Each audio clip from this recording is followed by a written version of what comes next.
Yes, we have more comedy for you, ladies and gentlemen, because our next guest on this special episode of Dave's Gone By is Steve Gianturco, or better known to his comedy fans as Stevie GB, because that's his stand-up comedy name. There, he even has the hat to prove it, or maybe he has Alzheimer's and he just needs to look at the hat to remind himself. What? Who are you? There you go. I'm Dave. I'm Dave. My 1,000th episode. Stevie GB has Wow. probably done about 1,000 or more stand-up, events. Or at this point, all your years in comedy.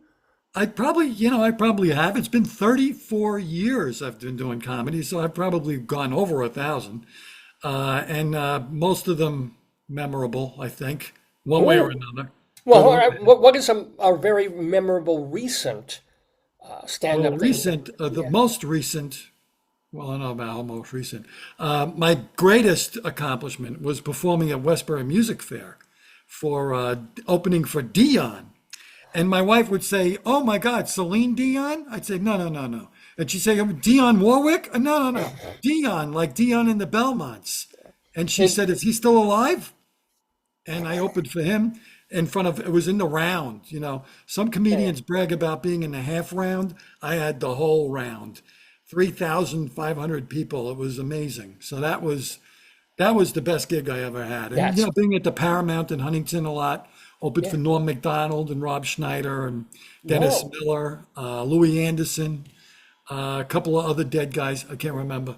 But that was exciting. Lately, those are kind of dried up a little bit, but it happened. Those are notches in my belt, so to speak. But Those are major. Do you have any stories about any of those names that we recognize that you mentioned, like a Norm story or an Anderson story? well, they're all very nice. People always ask that. What's Louis Anderson like? He's a guy. He's Well, a he's dead, comedian. but And yeah, what I find, which is very true in comedy, is there's the lower people that, well, I say lower, but the newbies. They're all very energetic because they're in that delusional stage of they're going to be stars. right. And then there's the ones that have made it, the Louis Andersons and the Norm Macdonalds.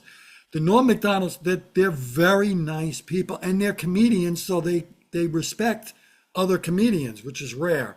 It's the ones in the middle that are struggling that are the backstabbers and the ones that you don't want to deal with, unfortunately, because it's a tough business, and they're struggling and they look at you as a threat. Well, I'm not a threat to Norm Macdonald, so they're nice. So And the where can newbies, yeah? I'm like, and they look up to me because I'm road worn. So that's kind of the way it works. So they're all nice. Norm did something that none of the others did. Because I'm the opener. These guys are on tour. I'm a nobody. And they're not there to see me. They're there to get through me so they can see who they came to see on the ticket. Sure, sure. Understandable. But I did well enough that I was proud of myself. Got off stage, introduced Norm, which was a thrill of my life. He comes out, does his thing. He ends, and he came back because I was on the side of the stage, and he said, "Come on out and take a bow." He brought me out after his set and said, "One more time for Stevie GB." Nobody has ever done that. And that Whoa, to me that's was huge because he didn't have to do that. He's Norm Macdonald. But his ego, he didn't have that ego that he needed to be the king of the world that night. He was nice enough to acknowledge me. So that was a thrill. well, I guess it's all about paying it forward. So now that you're the Yeah. seasoned veteran comedian, when you see someone struggling or while you're introducing or emceeing a show, you're kind of like, hey, be extra, extra nice because he was to you. Right. Yeah, which I am. I'm always nice. I tend, if I do produce shows, which is rare these days, I love to bring on comedians that I know are struggling and they're new, even if they're not good enough yet.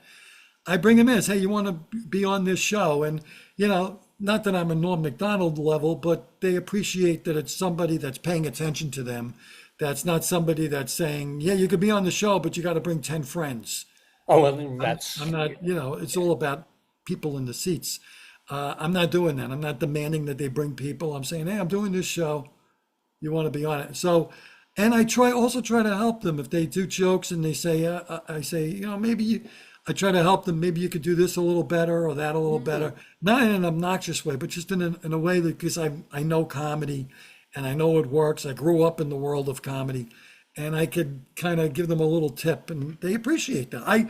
If somebody did that for me, I would appreciate it. So I always think of it as I would appreciate it if they did that for me, so I'm going to do that for somebody else. So I know how it feels to Well, be we explored. certainly want to show our appreciation here to Stevie GB. You can And to find him on you, Dave, congratulations. What, 400 years on TV, radio? What are you? 417, but give or take a year or two.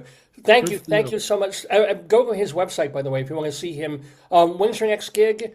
Well, I got a gig on October 19th. I'm going to be with the Retirement Village People, which is my song parody group.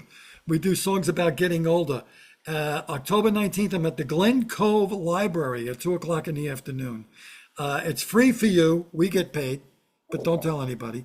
It's free for patrons to come and see us. We've been hitting the libraries and 55 and over crowds and getting standing ovations. And it's a 90-minute show, all song parodies about getting older. It's a lot of Gotta fun. see it. Gotta see it. Glen Cove Library, October 17th. You said in the 19th. afternoon. 19th, sorry. Stevie GB, thank you. We sing your praises here in the neighborhood. Thank you, Dave. I appreciate it.